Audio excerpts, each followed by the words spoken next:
So the big deal is understanding where you are, what you're holding, the value proposition behind what you're holding, and then the risk with what you're holding as well. So right now, your value prop with the dollar is, it's dropping. They're printing more. They're debasing the currency. You're losing purchasing power. Homes didn't go up. The dollar went down. A home is an asset. The home's not going to go for less. The home is just going to assume its natural value, and you're losing purchasing power, which is why homes are out of your reach. Guess how many Bitcoin it takes to buy a house these days? 3, 6? Guess how many Bitcoin it took 10 years to buy a house? 200,000, 300,000, 400,000? 10 years ago? Bitcoin is increasing in value. It's taking less Bitcoin every year to purchase assets. And the dollar is diving in value because you're requiring more dollars to purchase the very same assets. Notice the scale. One is going up and one is going down. Okay?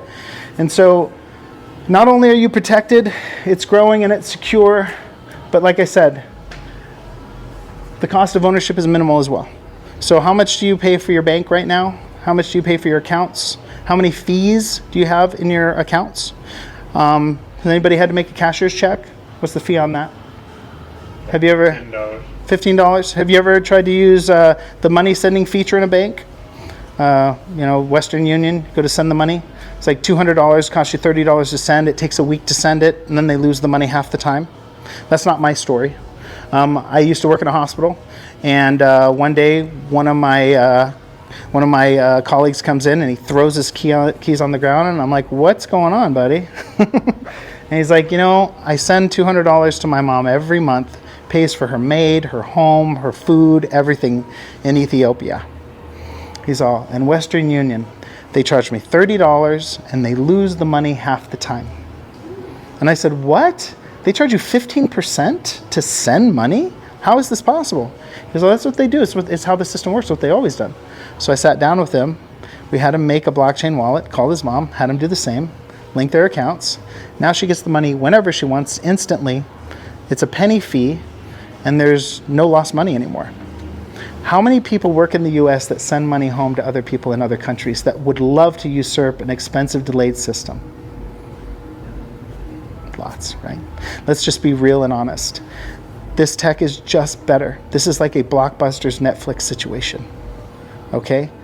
We had Blockbuster, we all loved it, right? We're going to the video store, getting in our car, going, opening that box, looking for the new releases, asking the attendant, where's the video? Oh, they're out of all the new ones. And then Netflix comes. No car, no drive, no late fee. The newest movie is available for everybody, right? It's just the technology changing. It's better. That's all there is to it. So 21 million. There's a cap supply on Bitcoin, so it's programmable money. It works in smart contracts. It can work for value preservation like identity, credentials, and other things. So it's not just a money, it's actually a utility rail. So a lot of people say Bitcoin. Well, what is Bitcoin? Bitcoin is actually two things, you guys. You have to understand that. Bitcoin is a network with validators globally that's distributed, and Bitcoin is also a token that stores value. They are separate items, and they function independently of one another. You can have a Bitcoin and have it not be on the Bitcoin rails, okay? And a lot of people don't realize that when they say Bitcoin, they're actually talking about two things, and sometimes the discussion is talking about the network, sometimes the discussion is talking about the token itself. And they both have different metrics and measures. So it's important to distinguish the difference when you're talking to people about it. A lot of confusion comes out of that. So it's programmable money, which means it's more diverse and adapt to our environment as well. Cost of ownership is minimal because once you hold it, the network self-manages itself and self-runs itself because the incentive is there to keep the network up for value preservation. So we see countries, we see individuals, we see businesses that are erecting these servers and they're running them to generate and keep their banking system up instead of having an independent banking system that's centralized, that controls their money.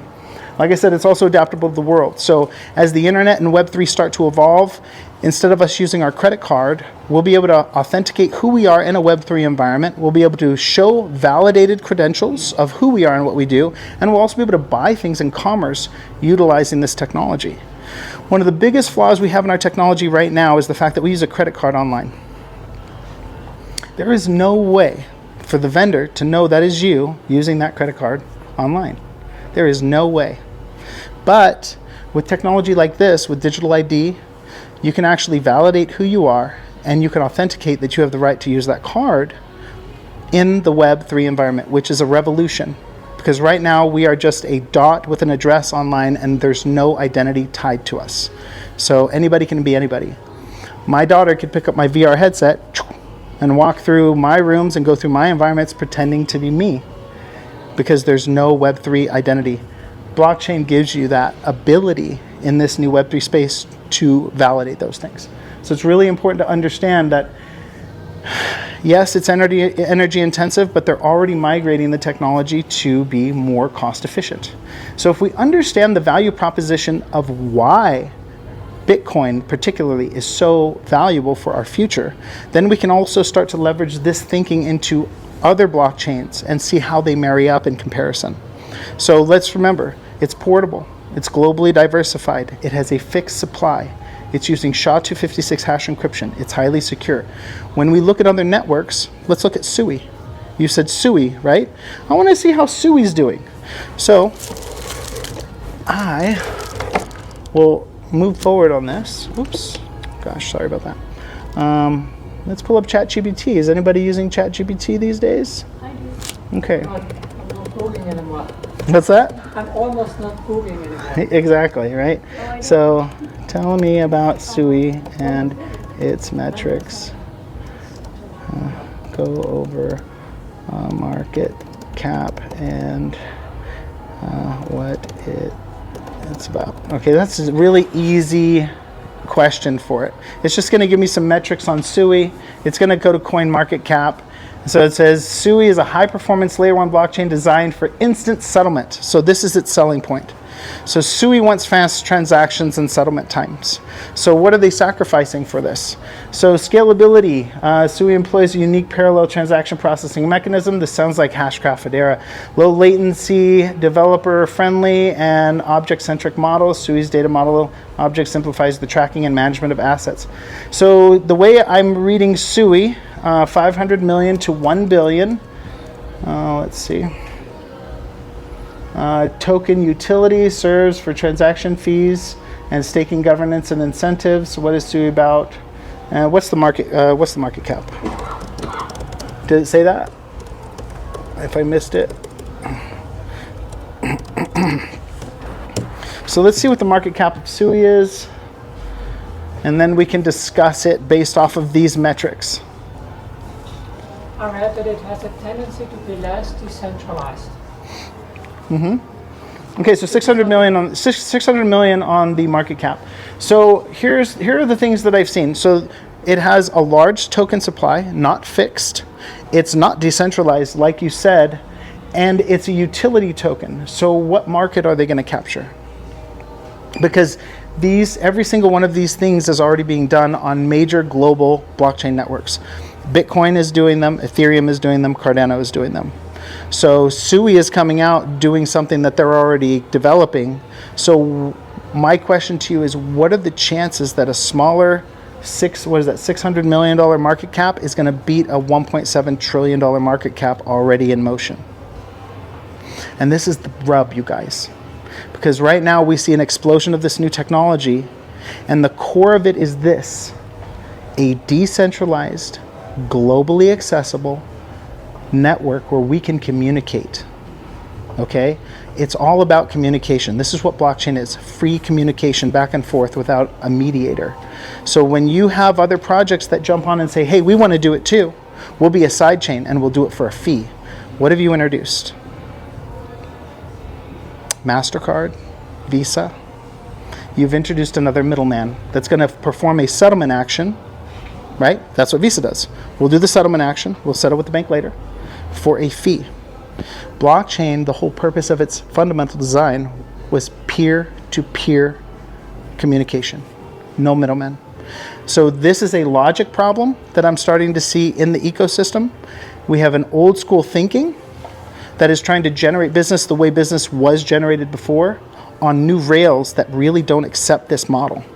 We don't want middlemen, and everybody was born to be a middleman. That's what a business was essentially about, to be a middleman, right? I can get you that. Let me get you that, and then you pay me, and I'll go get it, and then I'll give it to you, and you pay me, and I'll make a little off of that, right? This is disappearing in the world of blockchain. It's going to be direct commerce. And so the chances of SUI making it depend on its VC investors and marketing. If they have enough money and they have enough noise and they can gather enough of a crowd, they can do it. But are they doing anything innovative or different compared to what's already happening in the blockchain space? No, they're not. And that's with a lot of tokens. Tether, a stable coin, privately owned. They don't let you audit their accounts. We don't know why it's steady, but we can't audit it. It's a private company. Do we trust this now? Or do we go into decentralized stable coins? There's a lot of things that we need to really re-look at. Just because blockchain came out doesn't mean that everything blockchain is good. Some things can be leveraged against you. Some things can lock your money away. Or some things can empower you and liberate you by allowing you to hold your value. And this is why I'm here. 9 years in the space of looking at Bitcoin, Ethereum, other blockchains, all of them, I found a path. It's not an easy one, but it allows you to self-custody your digital assets that are fixed supply, that are globally exchanged and accepted on a network that is starting to be used worldwide. So my focus is more the value preservation, and that's why you're here, to learn how to build a private wallet and to understand what is valuable versus what is not, and then get into that. After that's done, by all means, go buy this coin, go buy that coin, go trade this, go trade that, go make your bets. But at the end, when the money needs to be in your account at home, make sure it's in something like a Bitcoin or a Cardano, which is fixed supply, self-custody, yield, all for you. Okay? I know it's a lot. It's a lot to kind of take in and understand. Are there any questions? Ethereum too? What's that? Either Ethereum, would it take this too, like Bitcoin? Would it trust it as well? Well, let's compare the networks. So Ethereum has no cap supply. Oh, okay, that's the problem. He sees that right away. So it has no cap supply. It's not fully decentralized. Oh, okay. And it uses smart contracts to carry the transaction. And a smart contract is not a blockchain thing, and those are getting hacked all the time. Okay. So as far as, long-term store of value, where could you put your money for 100 years where it wouldn't get messed with? I would say things more like Bitcoin and Cardano are going to hold that, whereas What is that one? Cardano? The Bitcoin is merging with Cardano. Oh, I didn't know that. You didn't know that? Yes. With Ethereum, that the value of it is that application of encrypting the document and transferring it. So that means its value would be every single other blockchain's value, which means it would have no value. It's not that. It's that it can be printed to infinity. That's all I can say. I don't know. I mean, it was the second blockchain that came out, and the whole thing was sponsored by VCs and companies. Did they have your interest at heart? Do they want you to preserve your value? I think they just want to make money. I don't know. I thought Yeah. it was This just is- like, hey, yeah. if you need it, let's secure all the documents that are digital, and we're going to do it with Ethereum.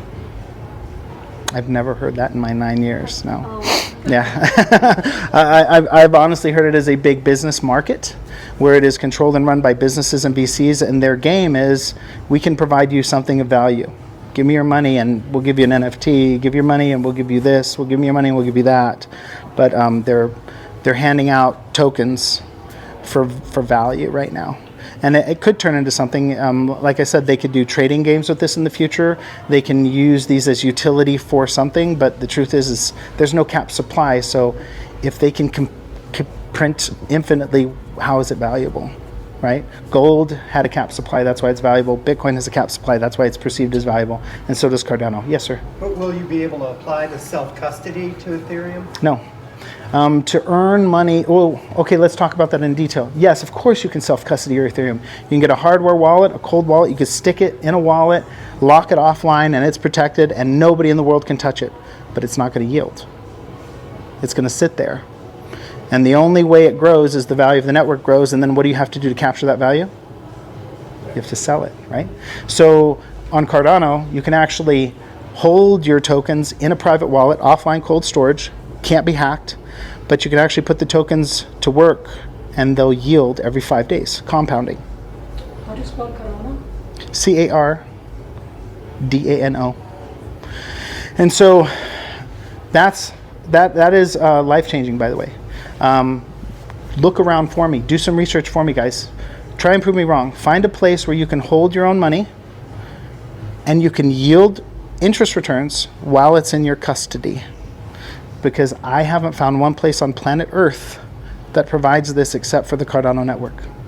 And it's a revelation that nobody's caught wind of yet. You guys are hearing about it because it's so new and people don't understand blockchain deeply enough to understand that a chain is not a chain is not a chain.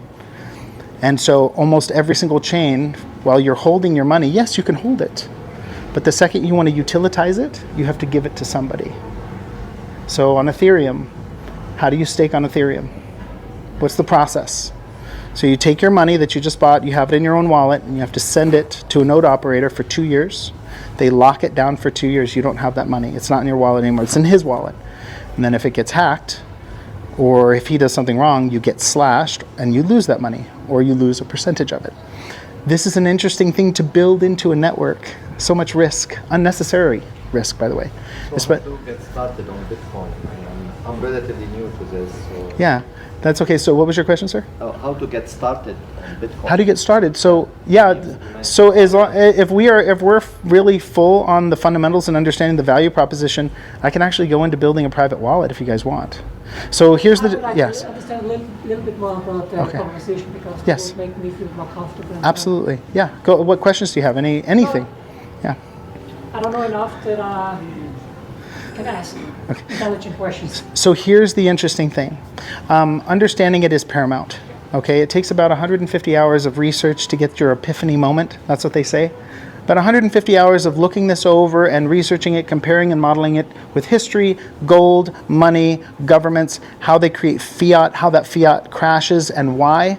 When you get all that information and you can see this path of money, and our dollar is on a decline right now, and so if that's the case, we're going to move into something that has a fixed asset supply that's fungible and globally accessible. That's all this really is. That's the simplest way, yeah. Can you explain again the value of Cardano and Bitcoin versus Ethereum? Okay. Why Cardano and Bitcoin is preferable? Preferable. Okay, yeah. So Bitcoin is written in C++ and or C++, and its coding language to create the code is called the UTXO. It's security model. It's called the unspent transaction output. And this is a very unique way of validating and sending data on that network, and it's ironclad, it's unbreakable. That's why nobody can hack Bitcoin. There's a $98 billion wallet out there and nobody can hack it. Ethereum was built on Solidity, and they utilize something called a smart contract. And they want to integrate with Bitcoin, but they don't have the same code, and so they have to use a compiler called an EVM. And since their compiler has to roll up the entire chain in every block, it doesn't work with Bitcoin. And they've been trying to make it work for the past 5-6 years. So it's a coding compatibility with Ethereum and Bitcoin right now. And also, like I said, Ethereum doesn't have a fixed supply.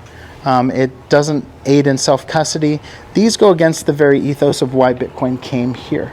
Bitcoin was a value preservation asset, and so this is why it was here. It was power to the people. Okay, stop letting your money be controlled by government. So if that's the case and Ethereum won't mesh, well then now we go to Cardano, and Cardano uses the EUTXO standard, which is Bitcoin standard with another layer of security on top of it. So they mesh together seamlessly. In fact, you can execute code on Cardano and it'll trigger on Bitcoin. That's how similar they are. And so it's natural for them to marry together. Now, Cardano is very dynamic. It has smart contracts, it has voting, it has government protocols, it has identity protocols, credentialing protocols, all built into its layer. It just lacks liquidity. It's got finite transactions, which means you can calculate snarks, ZK snarks and rollups accurately. And so that since there's no price changes in transactions, you can predict how things are going to go. So it has a predictability model. All of these things are different on other chains. But that just means that Bitcoin marries with Cardano seamlessly, and what happens is Bitcoin has 1.7 trillion in value, but it can't move it because of its network. And so what it does is it's going to integrate with Cardano and store its value on that chain for liquidity. So now we can exchange that value. It's dynamic now. It's on the Cardano network. And so you're going to see this with a lot of networks. Doge is a copy of Bitcoin. Did you guys know that? Have you heard of Dogecoin? Yeah. It's crazy. Dogecoin. One of the craziest. Yeah, Dogecoin is a copy of Bitcoin. They just stuck a dog on the coin. It's the same thing. Same UTXO, same security, same everything. It was just a meme coin. So it had no purpose, had no future intended purpose. It was done for fun, and it just caught fire. No limit. Yeah, and again, no limit. So we know that those types of things can marry into Cardano seamlessly. So now we know Trump, we know Elon, and we know Charles Hoskinson, the co-founder of Cardano, are all getting together to create a new government system for finance. Well, why are they all doing that? Well, because Bitcoin needs Cardano, and Cardano can seamlessly bridge with Doge and Bitcoin.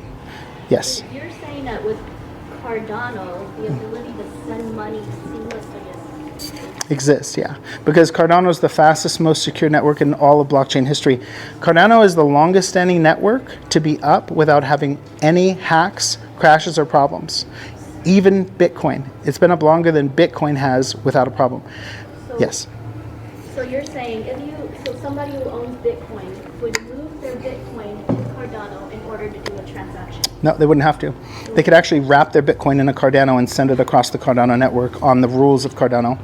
The individual receives that token, they can open it up, and inside's a Bitcoin they can put on the Bitcoin network. So there's no conversion of like Bitcoin to Cardano and then Seamless, right. Cardano, Correct.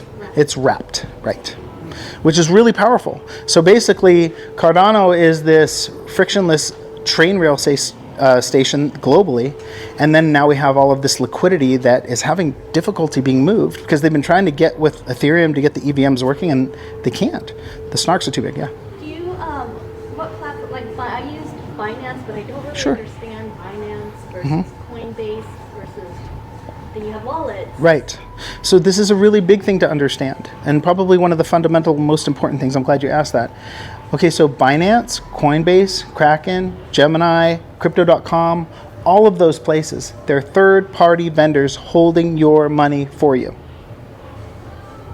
Third-party vendors, okay. Okay? Like banks. Like a bank. Okay? But the problem is they're not a bank. They don't have all the same rules as a bank. And if the government decides, they can just shut them down. And if they shut them down, how do you get your money? That happened before. It has happened before. Yeah, with that Friedman guy. Yeah. Friedman, yeah. Well, Sam Bankman-Fried, you'd have been in my class in the other area when that was going down. I wrote an entire thing on FTX and why it was a real bad idea. And it was before it crashed. And Terra Luna, I had somebody stand up, a patient, and medical's coming out. I had somebody stand up and ask me about Terra Luna before it crashed, and he said, I'm about to put all of my kids' college fund into Terra Luna. And I said, let's look at Terra Luna and compare it to Bitcoin. And we did a comparison, and he left saying, okay, I'm going to double think about it. 3 months later, he emailed me and he said, thank you for saving my kids' college fund. Terra Luna's crashed, and I would have lost everything. He said, thank you for teaching me how to evaluate these blockchains with real purpose and meaning versus just thinking that coin is going to do good because somebody's pumping it. And that's really what it is, guys. Marry these metrics with gold, and you will do better than most. Because most people are just going off of this white paper, and guess what a white paper is? It's just a lot of ideas and promises. So with Bitcoin, who is the bank? You are. Oh. Don't trust finance. No, ma'am. That's an exchange. You do the exchange there and get it out into your own wallet. My concern when I looked at Coinbase, I said, what's if this company goes bankrupt? Thank you. And that's a big problem, and it's a huge risk. And the biggest problem I see in the crypto space right now is people don't know how to enter the space without risk. So why do they use that? I mean, It's easier. It's easy. They don't take the time to do this class and sit down and learn how to crunch out a private wallet, move their money from Coinbase into a private wallet that nobody can touch. We don't have this Bitcoin token, and like Coinbase goes bankrupt. You cannot use this information to another platform. And Sure. Okay. Yeah. So if Coinbase went bankrupt, you lose your money. They're done. They take your money. But if Coinbase went bankrupt and you had your money in a private wallet, so what? Coinbase goes bankrupt, you use somebody else, or the wallets are getting more sophisticated. And I'll show you this. I can actually show you So this. it's Yeah. basically what kind of wallet I have. Yeah, it really depends on the wallet. So the wallets are getting more sophisticated, you guys. When this wallet first came out, it looked more like this, okay? And you could do a few things, but half of these buttons were gone. There was no voting, there was no swapping, and there were minimal wallet settings.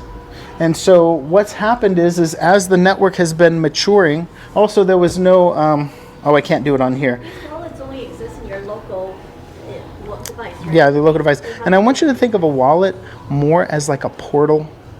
It's a porthole, and it's looking into the data of a blockchain environment. Think about it more like that. Well, you're never physically holding your tokens. You're viewing your tokens that are embedded on the blockchain, and you only have permission to move them, So if you lose your device, right? If you lose your device, you can lose your money. If you don't have proper backups, you can lose your money. If you don't mind your security, you can lose your money. And that's why I teach security. That's why I teach backups. The most important thing you can do in this blockchain space is understand the fundamentals of a private wallet and security. If you do that, you're going to do very well because you won't get taken like most people. Yeah. How do you get people to adopt something that is so complex that there's a huge learning curve? There is a How can very they huge. adopt something they don't understand? I believe the learning curve will get a lot easier over time. They're going to develop more software that's easier to work with. But this is all about early adopters. This is all about getting in before it's worth a lot. This is all about getting in, and this is that, Apple moment, buying Apple stock when it's early, or Microsoft before they did some big stuff. It's this moment now when it's complex, misunderstood, and a little challenging, not impossible. Once you do it, and as this ecosystem grows, you probably stand to do better than most people on planet Earth. Yeah. I didn't understand what you said earlier. Your device is only a window A portal. to blockchain. See, Correct. see your So device like a if key. you lose your device, you shouldn't lose the money. Correct. The money is still there, but you lost the key. You lose access. It's still there. You've lost access. So how do we usurp that? How do we beat that, right? Because nobody wants to lose their money. So I teach techniques on how to create restore packages and deploy them so you can never lose your money. It doesn't matter if you lose your device. It doesn't matter if this gets stolen. You'll have an array of security that I set up with you. See, like, So, like you have to make backups of your keys. Yes. If you lose one key, you still have access to your. You And put your coins on multiple wallets, sure? so you can have redundancy wallets. Yes. Here, I'll show you this. You can have. Actually, hold on. Oh, I just mean, like, would it look like duplicate in dollar or currency? Like you own duplicate. No. If you had, like, say, a wallet on your phone, a wallet on your computer, and a wallet somewhere else, they would all mirror the same thing. Yeah, they wouldn't be like, oh, I can spend the money here and then run to here and spend the money here.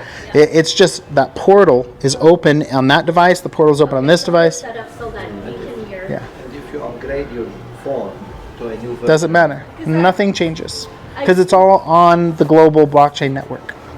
That doesn't change. When Yeah. you define a wallet is only one wallet, right? Right. But in digital world, I mean, it's all based on the definition of it. So if you're Correct. saying the wallet can exist, that one wallet can be duplicated. Right. It can be duplicated and viewed everywhere to view your tokens, and all you need is the private key to display that information. And the private key is not the private key, the public key. The public key can go to anybody. It's not a security risk to display this information.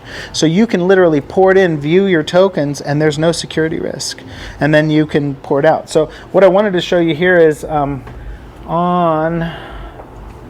had to tap into my home computer here. Let's go over here. We'll just do this.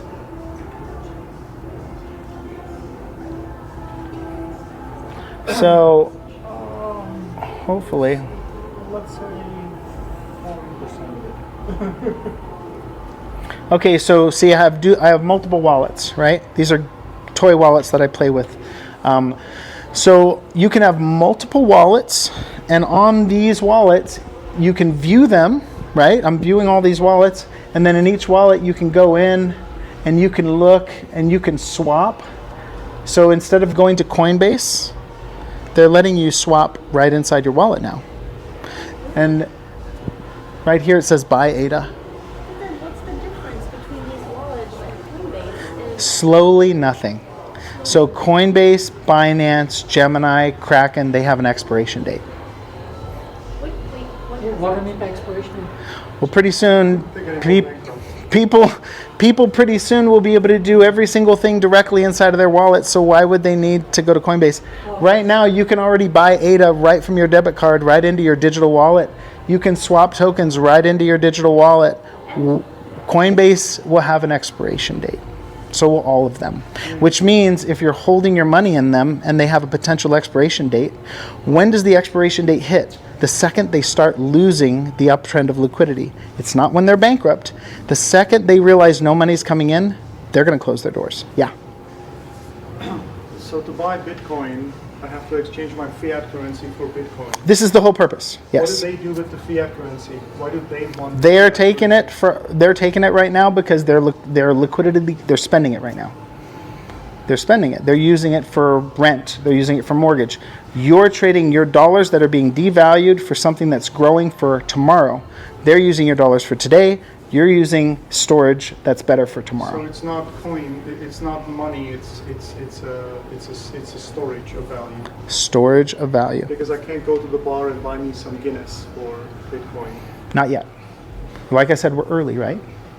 Now, will you be able to do that in the future? We With were like 10 years into this or something. 10 years ago, it took 15 days to get a Bitcoin in your wallet. Yeah, so we're 10 years into it. We're still early. Absolutely. Well, these cycles are 20-year cycles. Have you done the history on these financial transitions that happen every 250 years? These are 20 years transition cycles. 10 years is the infrastructure. The last 10 years is the flow of money movement. You haven't seen this? This isn't old stuff. This happens in history time and time again. So yes, this is part of a 20-year shifting cycle. Yeah, honestly, anything can happen with currency. The government does really crazy stuff. Like, was it JFK who basically like stole everybody's gold and made it illegal to own gold? They did. That was a little earlier, and Nixon. Nixon, And they started it. And why did they do that? So remember, back in the day, and I don't know if anybody here is old enough to remember, but do you remember when the dollar had a little gold seal on it? And you could take a dollar into any bank and give it to the cashier, and she would give you a nugget of gold for that dollar? Come on. You guys don't remember this? Silver certificates as well. Right, silver certificates as well. Yes. So gold used to actually represent an amount, or dollars used to actually represent an amount of gold. Yeah. And that's why the value was pegged to gold. Yeah, it was the gold standard. And so when they took us off of that gold standard, they did it for a very good reason. They wanted to stimulate growth in our economy, not realizing, to make more money. right, not realizing that it creates actually a big negative wave. So you and I are going to experience the negative wave. Thanks, guys, for printing the money, because it wasn't us that did it, it was our forefathers that did it, and now we're going to have to clean it up. Well, how do we clean it up? We clean it up with environments like this. We sidestep the crashing environment, we get on different rails, and we let this go down while the other goes up. And that's truly what this represents. It's a hedge against inflation. That Yeah. wallet is online just like Coinbase is online. Like, it's basically on some server. This is my wallet. Yeah, it's basically on some server. It's on a global decentralized server framework, Bitcoin. Not like Coinbase. Coinbase, yeah. Blockchain. Yeah. So yeah, this is directly accessing the blockchain data right now. And when you're accessing your bank data, you're accessing their private servers in their business. When you're accessing blockchain, you're accessing data that's distributed all over the planet, which means it never closes, it never goes down. Can you Yeah.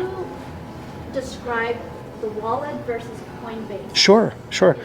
So not your key, I'm gonna start that with not your keys, not your crypto.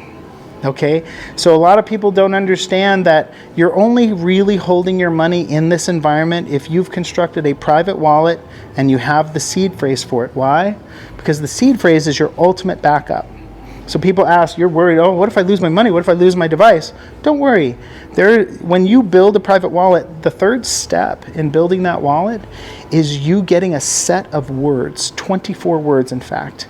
And these 24 words strung together create a huge hash, and that hash gets translated into the coordinates and the location of your coins with the ability to move them. And that's the level of sophistication of the key. Right, that is the hash, that is those 24 words. So here's the big deal. Many people will get those words.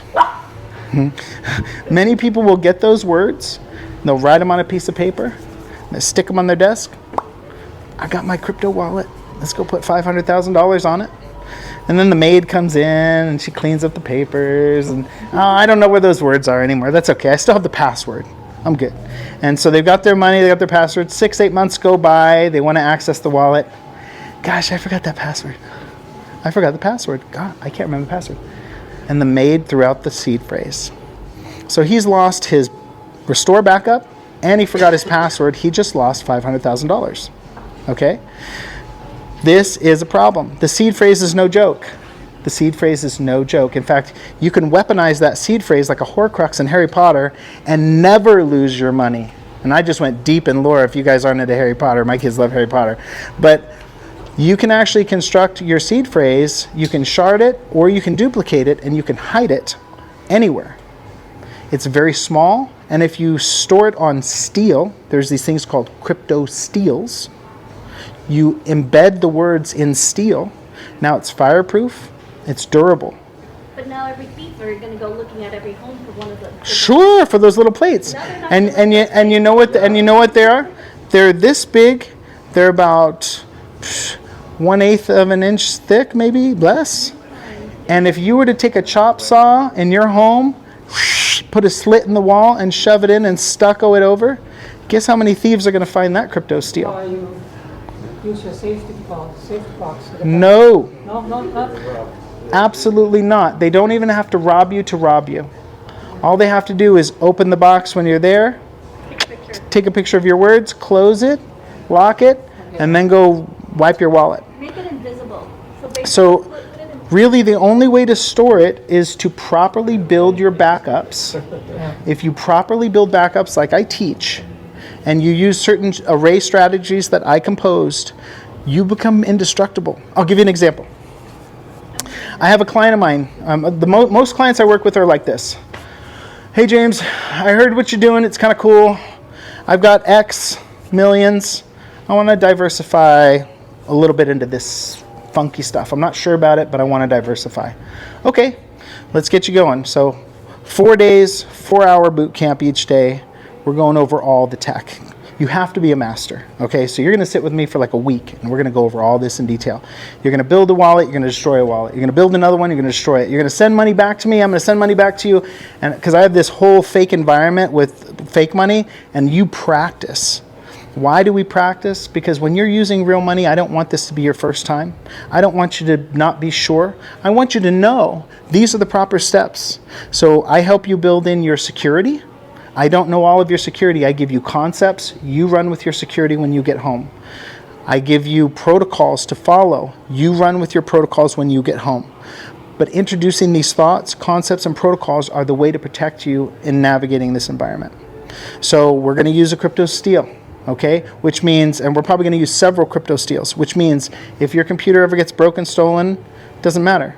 You walk home patiently, no heart rate, no sweat, and you're just going to grab that crypto steal. You're going to pull up that wallet, bypass all security, and move the funds to a new wallet that you constructed before they can crack your code and get to your money. Right? Yes, ma'am. You know how banks, what do you call it? Insurance? FDIC insurance. Yeah, $250,000, right? So No. just- No? Come on, am I the only one? Am I the only You don't one? want government looking at your money. Hold on, no, but Any government security. even besides that, 2 years ago, come on, you were there. They announced it all over the news. The FDIC doesn't have money. Yeah, do you know what On the news 2 years ago. Check They it. don't have the money, Check it ago. but the government cannot afford it. That's right. They are the They FDIC. didn't hold their word. Well, they lost track of the money. Still really running out of FTC Imagine money if and somebody, they don't have- imagine if somebody said, I'll sell you insurance for $5, and that insurance will pay for all the speeding tickets you ever get. And it won't Too good to be cost you true. $5 a month. Too good to be true. How many speeding tickets are you probably going to get? Okay, well, we'll stick It will with. cost you $5. Well, where am I going to come up with all the money to pay for your speeding? Never. So anyway, That's what 2 FDIC years ago, during all of this hoopla, the FDIC made a public announcement. I urge you to look it up. They said, we have audited our vaults, and we only have enough money to cover for every 100,000, $100. So if you had 100,000, they'll give you 100 for it. Is that worth it? But I think the government will step in because it will create too That much of a chaos. They cannot afford to have people lose their money. How'd that work out in the mortgage crisis? I was going to say, yeah, I've never seen the government make people whole. I've never seen them make people whole. Silicon Valley Bank, they did something. But that was all the rich.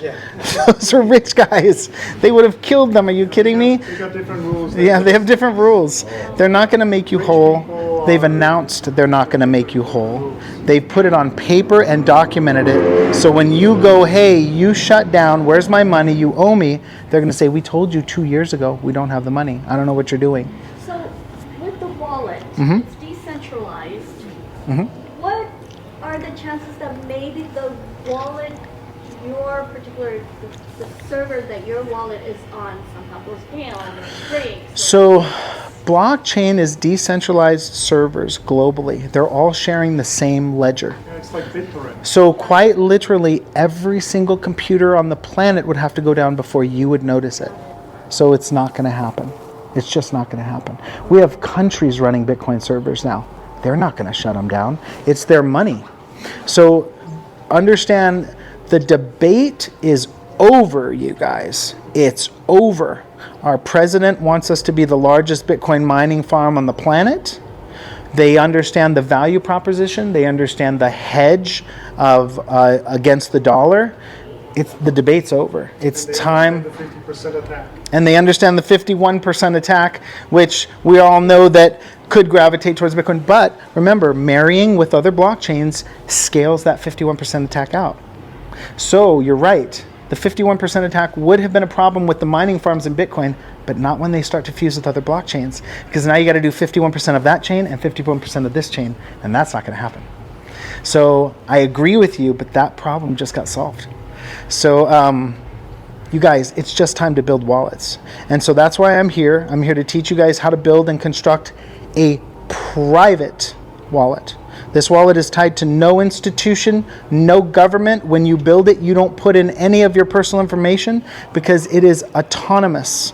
And it is quite literally a molecular speck in the universe of blockchain. Yeah, Like a Coinbase wallet? not like a Coinbase wallet. This wallet is this Coinbase wallet? That's a Coinbase wallet, yeah. So that's not a good wallet to No, use. the one you should use is the ETER. Well, There are good wallets and bad wallets. No, yes. Well, there are custody wallets and private wallets. Let's say good and bad is somebody holding your money for you. I would say that's bad. So this would be a bad wallet. That would be a custody wallet. Yeah. And this would be a self-custody wallet. So self-custody, custody. Okay? And what's the difference? Power. You're holding your money. You can leverage your money. You can earn interest on your money. You can loan your money. You can get loans off of your money while it's in your wallet. Could you go over that, the Yeah. interest when it's in cold storage? How does that work? Sure. So a blockchain is not a blockchain. All blockchains were built slightly different, Bitcoin including, and some of them have value attributes. On this particular network, they designed the token to be a worker. It's actually a unit of work. And so when you hold the token in your own wallet, you can say, hey, I want my tokens to do work, and so I'm going to delegate that wallet. And so this wallet gets paid just for sitting there because the tokens are actually working on the network and they're cross-checking for fraud. And so because the tokens are doing work in my wallet, I get it. What does cold storage mean? Then I don't understand cold storage then. So cold storage means that the tokens can't be moved because the data required to move them is literally disconnected from the internet. So nobody can hack it. Cold storage, it's So the keys not connected. are removed. The keys are removed. The tokens are still on the global network doing work, but nobody on the planet has the information to move them. It's cold storage, it's offline. Impossible to hack it. So what's the advantage of using like Coinbase? Why people use it? They just don't know any Why better. do people put Yeah. their money in Bank of America instead of in their mattress at home? Oh, It's easier. If you Yeah. put the money in the mattress at your home, it's hard. You got to get it out. You got to walk it somewhere. Yeah. When it's on your bank, Bank it's of on America, you can get a credit card and you can go and buy it Can I here. please explain this again? Yes, sir. Interest, But with the money in your mattress, Okay, so you can get it because from here, and so it's a pain in the ass. remember, this is very new, right? We're talking about how raw and new these environments are. People are coming up with novel ways to create symbiotic relationships. Do you guys know what a symbiotic relationship is? It's a relationship where all parties win. Okay? They tried, there's winners on both sides. There's always a greater winner. I agree with that. But with symbiosis, it does require both entities to exist. Let's put it that way. Without the other suffers. Let's do that. So with these symbiotic relationships, we have the ability to yield where we've never had the right to yield before. So that means, sir, are you technically advanced? Do you have a software engineer degree? yeah. Can you build computers? No, not computer. Okay. Well, guess what? In this network, you don't have to have that special talent. The design of this network allows for people to, in a symbiotic way, climb on the backs of others and support each other. So these nodes operate to where when people pool together, that's why they're called stake pools, the mass of the value will bring back more transactions to process. The more transactions that are processed, the more everybody makes. This is a symbiotic relationship.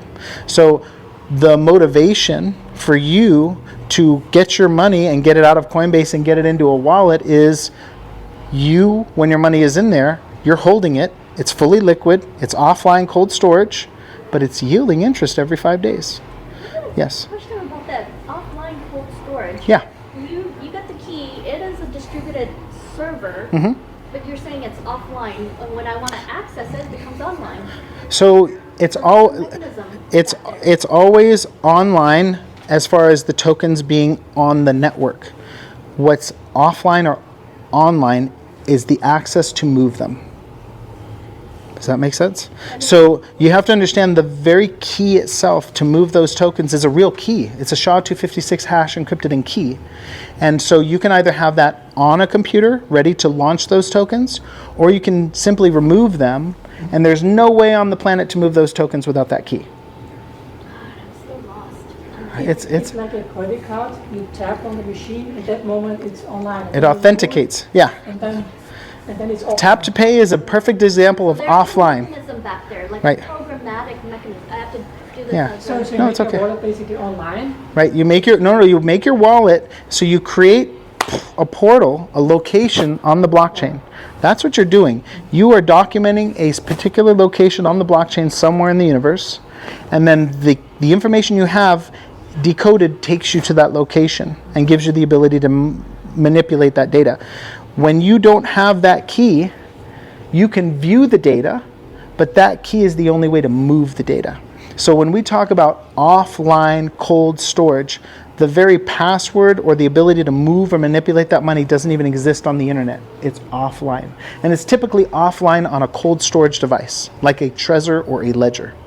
And that's probably the point that's missing for you. If you knew what a Trezor and a Ledger was, oh, it's offline, it's on this, then you would understand. It's a little dongle, it's a little key, and that key contains your encryption. So my concern with this key is that You lose it. Yes. operates. Once again, we go back to the crypto steal. So you backed up that key on a crypto steal, and you took your little chop saw and you cut a slit in your wall and you shoved it in and you painted it so nobody can steal it, right? So let's say that device breaks, you get your butter knife and pull that steal out, rebuild the wallet, put it on a new device, and then put that key away again. Yes? One question I want to ask you. Why do you think that Warren Buffett thinks Bitcoin will He will not touch it Bitcoin is rat poison squared. Why? because he's rich. He's in the mediation business. He owns a bank. He makes money off of transaction fees when you use his bank. Why the heck would he want you to migrate to a location where he doesn't exist? understand that. Yeah. He doesn't exist in that world. His use case expires when we go to Bitcoin. And his entire lifespan was spent in this use case. So he quite literally can't even see beyond it. It's all he knows. And the truth is technology often confuses people by having us look at things that we don't quite understand. And so the car was one of them, right? Do you know they fought the car when it came out? The legislation passed the law that you had to have 3 people to operate a car. They didn't want it. They said, no. This is too dangerous. Can't have it. Okay, we'll let it come through, but you know what we're going to do? You have to have a driver. You have to have a lookout sitting next to him. And then you have to have somebody outside of the car waving people off. That was law. So you're always going to find resistance in the initial adoption of these things. But I think at this point what we're seeing is the movement of money now is so great with government adoption, U.S. adoption, the debate is over. We need to just learn how it works. Then the key be, let's say, your fingerprint or something. Because The keys are very specific. They're actual encryption devices. They're a chip, and what they do is it holds a seed phrase, and it knows how to decrypt, sign, and send information. you don't have to remember. Yeah. So you don't have to remember. Yeah. Yeah. I think he's asking, can you ever switch from that mechanism to Mm-hmm. biometrics? They have different keys that are biometric, yes. They have UB keys, and they have Trezors and ledgers.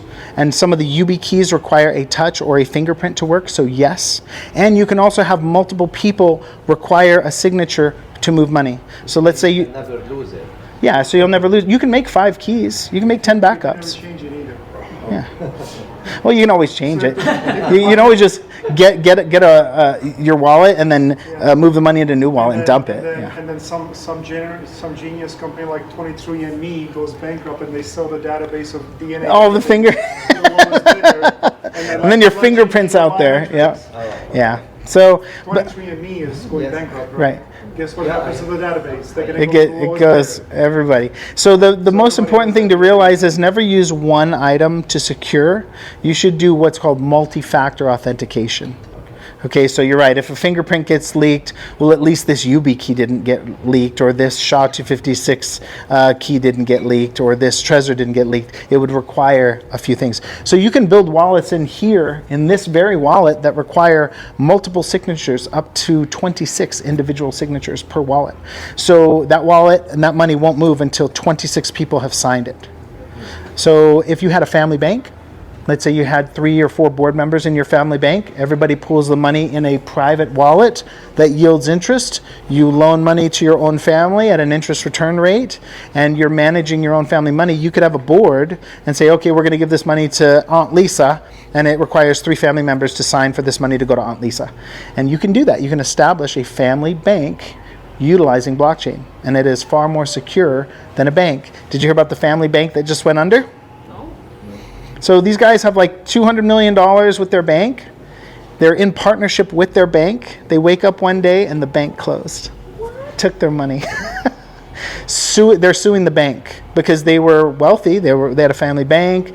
They were holding their money with this bank. The bank closed and took their money. And so they are suing them to try and get their family bank funds back. So, yeah. So I want to point out, like Coinbase, you're talking about your Coinbase wallet stuff, and he alluded to it earlier. You don't own like your Bitcoin on Coinbase. Correct. Coinbase owns Has it and says you have one in your account or whatever amount. Right. But It's not yours. for his process, you take. It is Yeah, truly... Coinbase has that. This it is- already happened, right? There was an MPGOX. Cox. I That's absolutely old love the school. media that they refer to it as Mountain Gox. Yeah, it's Mt. Gox. Actually, it was made out... MPGOX was Magic the Gathering. Magic the Online Gathering, that's right. Exchange. You know Magic the Gathering? It's a game. Yeah. It's a card game that the geeks play. Like a D&D Play game. that, right? Okay. And so they started like a Coinbase kind of a thing, and they hold the password to your wallet. And one day, dude's like, you know what? I'm taking all this money and I'm moving to Panama. See ya, sucker. And he took it all. Now, here's the fun thing. I think they're doing this. I think large corporations are doing this on purpose to tie up large sums of Bitcoin for legislation. Because here's what keeps happening. This is the third time. FTX was the third big one. You know that, right? So there's Mt. Gox, there was one other, and then there was FTX. And here's what they do. They make it a big announcement. They're doing blockchain. They get all these tokens. They light them up. They sell them all. And then they shut down and they lock the money down for 5 years in legislation. They say, they have the courts at it. So then after so many years and the assets have grown, like the Bitcoin, they only are returning the initial value that was given, and somehow all of the growth value has disappeared.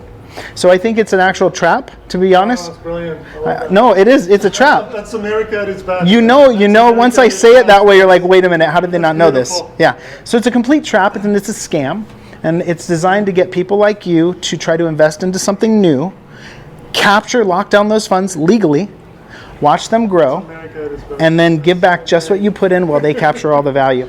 So self-custody. So, and the reason why I bring that up is because, we have Mt. Gox, we have FTX, we have all of the other nefarious things that have happened over time with companies that take and hold our money. Bernie Madoff, they run off with our value. They scam us all the time. And this environment is the only one that nobody has hands in it but you. This is really powerful, you guys. So if you guys want to get with me at some point in time, it's already 3:41, so I'm already expired on my time by 20 minutes. So thank you for staying so long. But if you want to get with me, check out cardanomint.com. I do private boot camps, and the goal is to get you guys to self-custody a percentage of your value where nobody is in the way, and to properly secure it so that if anything happens, you don't lose that value. And so I'll end with this last story. So like I said, I had a client with a few $1 million, and she built all of her backups, and for some reason her son went crazy, beat her up, and stole her hardware devices. I'm taking your money. Got an attorney. He's trying to deem his mother mentally unfit. I'm like, this is terrible. Well, she met with me first, and I helped her create a ton of backups, and we strategically hid them. So that kid ran off with her stuff, got an attorney, locked it behind attorney doors, locked it behind the law, right? And her and I, we bought new hardware devices. We pulled up her secret backups, and we pulled all the 3.2 million right back into her hands that day. She walked out of my house with every penny in her hand. That is why you do this. So nobody can take your money. And if you build the proper backups and you use the proper security, there's no reason you couldn't hold $98 million in any one of these wallets. They are incredibly secure, but you just have to know the rules. So go to cardanomint.com. My schedule's in there. Book a private boot camp with me. They're very informal, but highly technical. Get your coffee, get ready, be comfy, because we're going to sit there and we're going to go over all the technicals of how to build these wallets properly and destroy them and rebuild them. Yeah. Is it online? It's with me on a Zoom. Okay, so it's online. It's not. Mm-hmm. Okay. Yeah. Do you have a business card? Do you have a card? Yeah, sure. Actually, let me see if I have. I think my website. Let me see. Has it?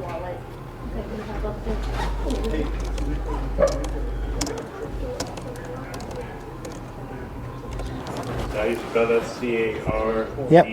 CARDANO. CardanoMint.com.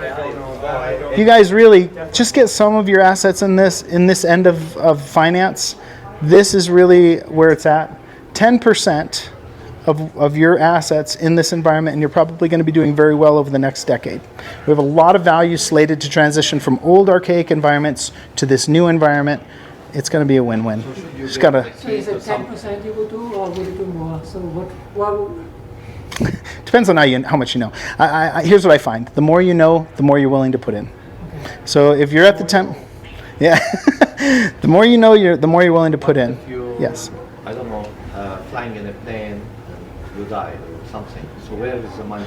We talk about that as well. Uh-oh. There are strategies for your demise.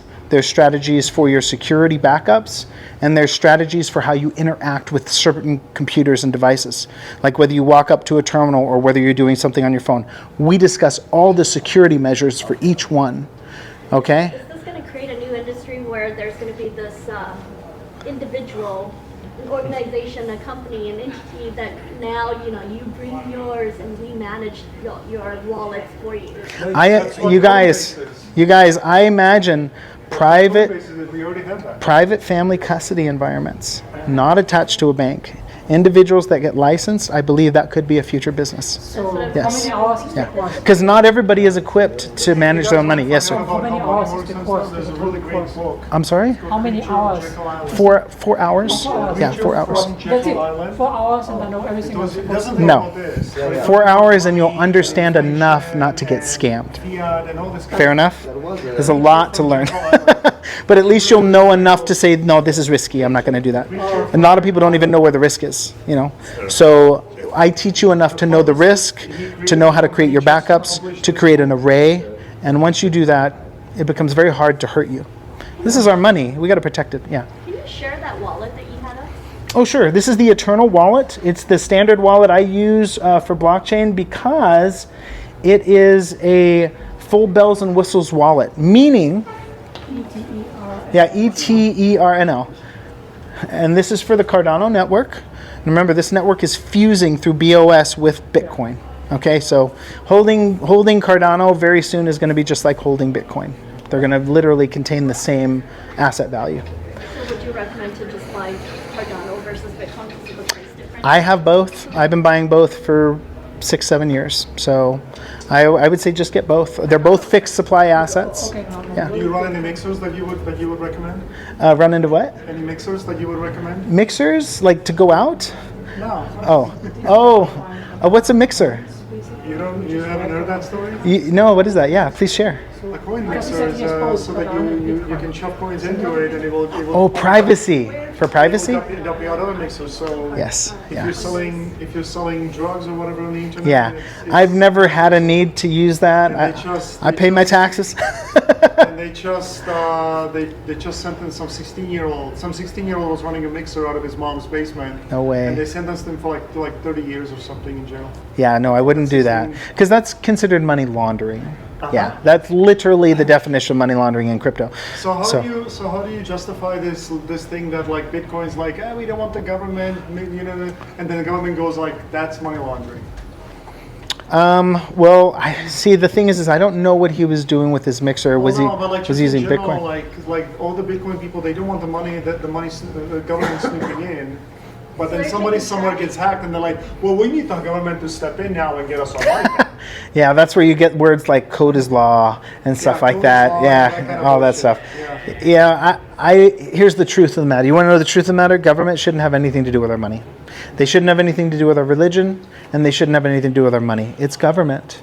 So Those if the things code- are So pillars. if somebody hacks the code and I steal your money, that's cool. You're cool with that. Well, these So that goes to the code is law rule, and I've never stood on any values or ethoses like that. The reason that statement came out was because of Ethereum and the DAO hack, right? You remember that, right? Okay. So in Ethereum, what happened was they wrote a smart contract that stored value in a DAO, and somebody figured out how to write a smaller piece of code that would trigger that DAO to remove like a penny, and they could repeat it over and over. We ended up removing like $70 million through the DAO hack. And so the debate came, hey, do we roll back the chain, give everybody back their money, or do we keep it the same? And that's when we had this, Hold it back. this is when we had that side say, no, code is law. If it was in the code and it was allowed, we got to keep it this blockchain. And then you had the other group that was like, no. We got to give these people their money back. This is a glitch. It was a mistake. Blockchain's new. And so they did roll the code back. But what happened? What event triggered when they made that decision? It was a contentious hard fork is what they call it. You know what that is? I remember the debate. Yeah. around it. So Ethereum actually split into two separate blockchains. Did you guys know Ethereum? Yeah, the Ethereum has two chains now because of a contentious hard fork, because of the DAO hack, because code is law. And there's Ethereum, and there's Ethereum Classic. Okay, and some people are like, oh, well, I'm going to buy Ethereum Classic. It's better. I'm going to buy Ethereum. It's better. It's like, no, you guys, that was a failure in governance. That was proof that that chain has a problem that can't be solved. When a chain splits, that's a problem. Bitcoin split. That's a problem. Bitcoin, Bitcoin Gold, Bitcoin Cash, Bitcoin Satoshi's Vision. All challenges with governance.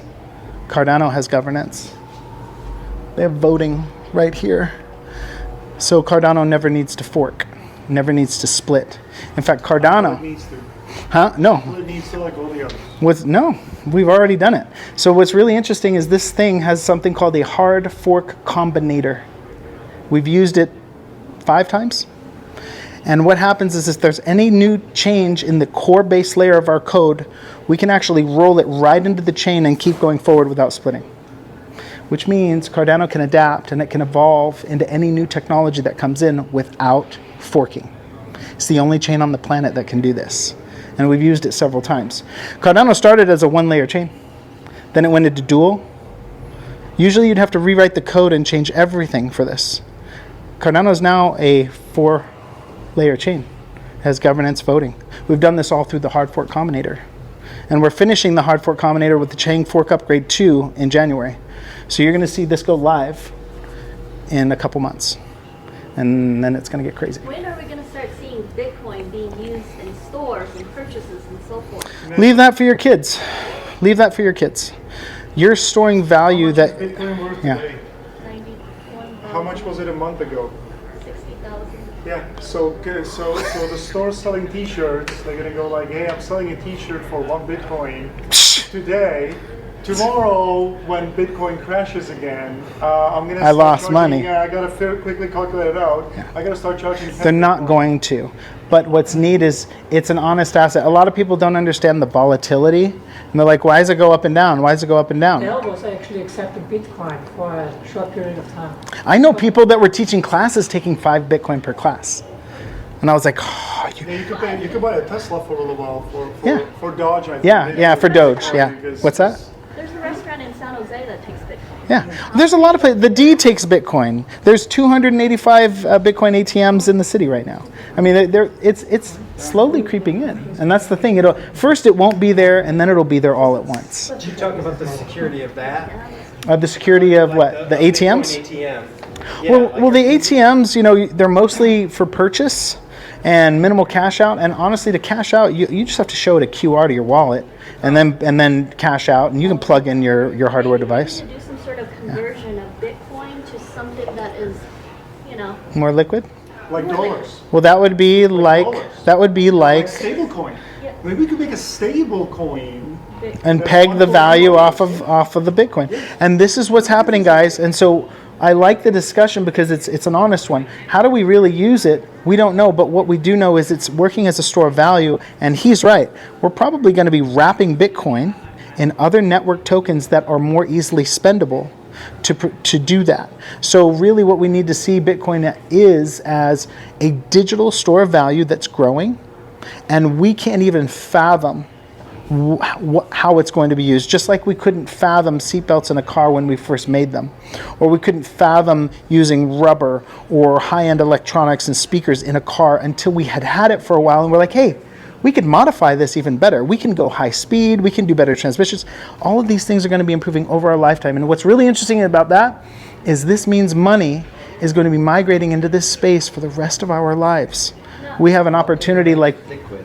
What's that? How can you make it liquid? I mean, how if you want to withdraw some money? Yeah. You can go to any bank now. Yeah, so this is how I work. So my nodes will drop money, and then I move that money into Coinbase, and then I move the money from Coinbase into my bank account. The whole process takes about 30 seconds. Based on the current. And the money is live. Like, they do instant now. I used to have to wait 5 days for Coinbase to give my money to the bank. 5 days. I'm like, blockchain's terrible. $17,000, Coinbase wouldn't approve me. To buy? I was Yeah. trying to buy 17,000. Know this. Then it just shot up. Know this, you guys.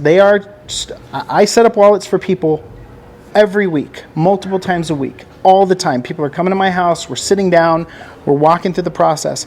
Every single time there is a bottleneck in Coinbase. They're keeping you guys from purchasing as much as you want when you want. I guarantee it. It took a whole month. Yes. before they finally 15 days to a month. And it was too late. Everybody. It went to 30,000. Yes. Everybody has to wait about 15 days to a month when they get started with me. If they've never opened their Coinbase account, validated and all that, they don't want a run. They don't want people to be able to run and get it. They want them to hit these walls. So how how to get money to this Cardano, to this website. I have to go to Coinbase or You can do any exchange, almost. Remember, some exchanges so don't. I can create a connection. Yeah, you create a my connect. bank account. So you go like this.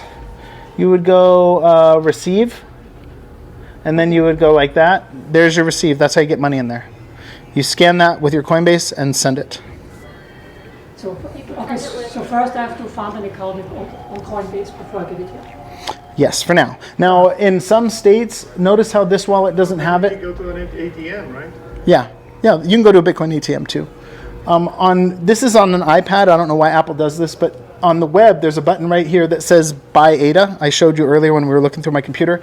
You can also take your debit card and just click the Buy ADA button, put in your debit card, and you'll get the money right into this wallet. No delay, no Coinbase. So you can do that as well. Can you buy with credit cards? You can. You can? Yeah, it's actually an investment strategy right now. So they're saying, look, why wouldn't you go to a bank and get a $100,000 loan for 10% and then buy Bitcoin with it, which grows 200% per year? Pay off the loan, the 10%, and then just ride that money up. It's literally happening right now. We've got 12 years of 150% growth per year on average.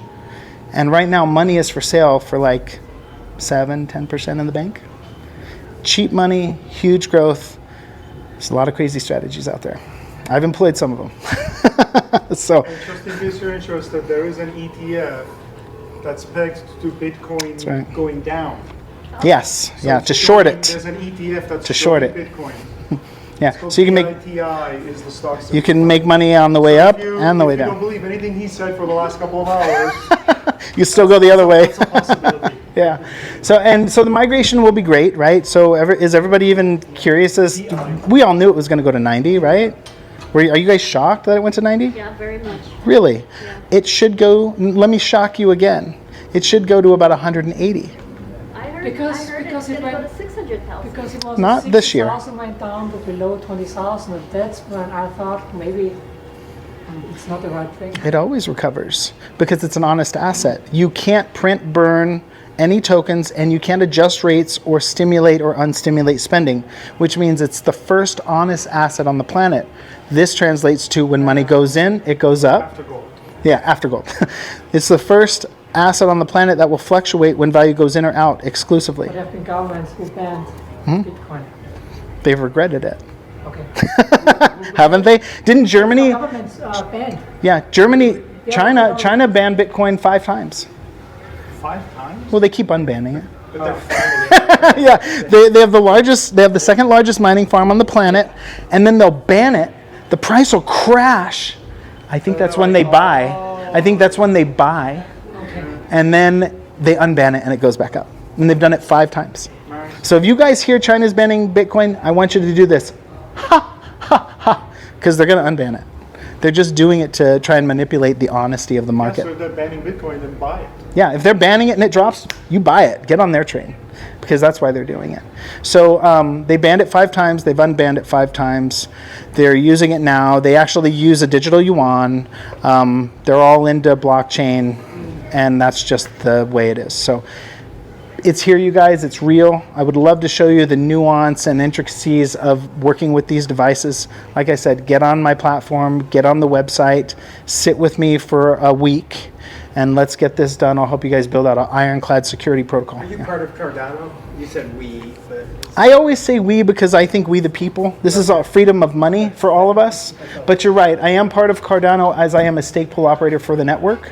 So when the specs dropped and I read on this network, they said, hey, this is a liberty network. We're all about money freedom for the people. Check us out. And they dropped their white paper, and I've been building on it ever since because it provides the most value for your money and control of your money than I have seen in any blockchain. And I'm willing to learn. So if somebody says, no, there's more freedom over here, I want to see it. I've never seen it. When you can hold your money, yield on your money, and lend it and borrow against it while it's in your own wallet and it's liquid, that's powerful, guys. Cardano is the one that all the hackers use. So if they do hacks and stuff like that. Yeah, they're using Cardano because they know they're safe. Because it's safe. Yeah. What's really funny is Cardano's been hacked, or they attempted to hack it twice now. And the only thing that happened was the hackers lost money. Because the way our network is designed, you have to fund your hack. And you can't hack blockchain. So these guys kept DDoSing the network, trying to spam it.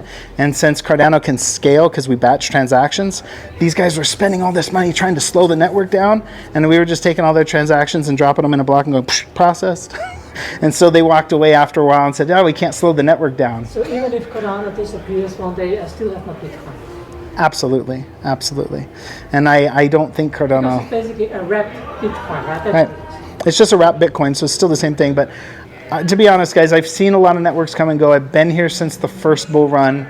I've seen all of them. I've watched all of them. And every time I see a network die, it's because it didn't possess the attributes of true value.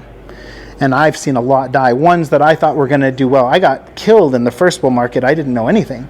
And so I'm buying this narrative and this narrative and this white paper and this thing. And I'm like, these are going to be amazing. I'm going to be so rich.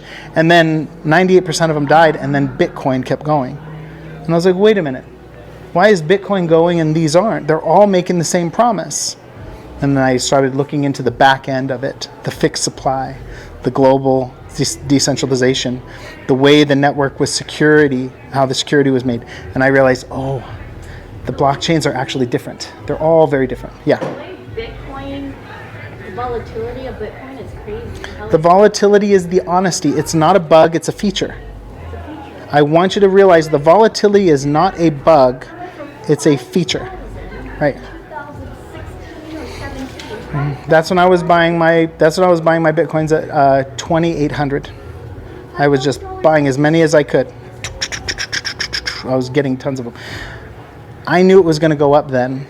I knew it was going to go up because I realized that money was being manipulated too much for value to stay in the dollar. And since there was no real value in the dollar anyway, because it's not pegged to gold, I knew a migration would have to happen eventually.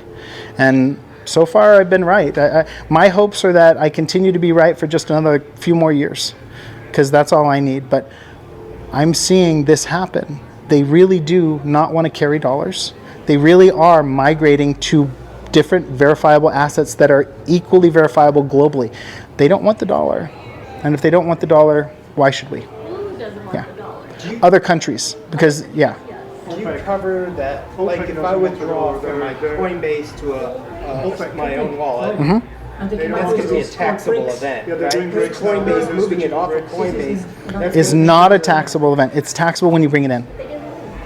So you're moving it into storage. That's not taxable. It's not going to No. trigger. But when you move it back into Coinbase, that's your taxable event, which is really interesting because in the wallet, you can trade. I didn't hear that. Oh yeah, guys, remember, this is not government rails. This is a global network that's unregulated. I've watched a lot of videos on this. Whatever's in your wallet and growing is not taxable until you move it onto the government rail that you want it taxed in. Okay, so if you are in China and you have it in Bitcoin, you move it into the Chinese ecosystem, you're paying Chinese taxes. You're in the US, you move it into Coinbase, you're paying American taxes. If I move to an island, I'll be good. If you move to an island, you're not paying any taxes. So that's the point. A lot of people are really excited at this current time. It could change. It could change. But right now, all of this is tax-free as long as it stays in your wallet. You have to pay taxes when you move it into Coinbase. That's your taxable event. How is Trump going to erase our deficit with Bitcoin? Isn't that what he's trying to do? I think he wants to try to gobble up our debt by using Bitcoin as a reserve just like gold was. What's interesting about that is since everybody's piling value into it, he might just pull it off. He might just pull it off. And so if we do get rid of our debt, you guys know what a tariff is, right? Yeah. Okay, so did you guys know before the 70s, tariffs were 98% of the government income? We'd use them for hundreds of years as the base layer value for America. And our country was so strong we had surplus, and that's why we started funding other countries, because we could help. Because that was before they started federal tax. That's right. It was based on tariff. There was no income tax when we had tariffs. So Trump isn't doing anything unknown. He's actually bringing us back to a standard that made our country very wealthy. Tariffs created industry in the US, which means we weren't exporting cash. We were importing cash for product out. We don't do that anymore. we import a ton, right? And so he's gonna have us create value. He's gonna have money come from tariffs, which is gonna fund us. And I think it's a mechanism for creating a much stronger country. Inflation. What's that? That will create big inflation Why? when the tariffs start, because Inflation for... because the companies have to pay tariffs and they pass it on to us. Right. So what it's going to do is it's going to demotivate them to outsource. They're going to look for local. Yeah, but Yeah. these companies don't exist. Right. They will take many years to build in this country. So in the meanwhile, the inflation will skyrocket. I think businesses these days Yeah. can erect much quicker than they used to. And so our timelines... Tech Alley. What's that? They should come to Tech Alley. They should come through Tech Alley. I think opening a business 40, 50 years ago took weeks, took months. You guys, I know guys at Tech Alley. Manufacturing. Mm-hmm. You don't build factories within a short period of time, so it will take many So years. that's the only barrier to this whole thing. Right. The factories, unless he funds that and somehow manages And then it to. still takes years to build Yeah. this. No, Elon's gonna Yeah. strip all the regulations. We've got some robots. Yeah. We've got 3D printed buildings. We've got robots. I just think it's going to happen a lot faster. Buying like land. This is no longer Bitcoin, so Yeah. Hey, thank you so much for hanging out. Appreciate you guys. Thank you so much. Hope to see you in the boot Yeah, camp. thank you. Thank Yeah, you guys. thank Please you. give me a call. Time is now. Okay. Let's get you buying that Bitcoin before it goes up higher.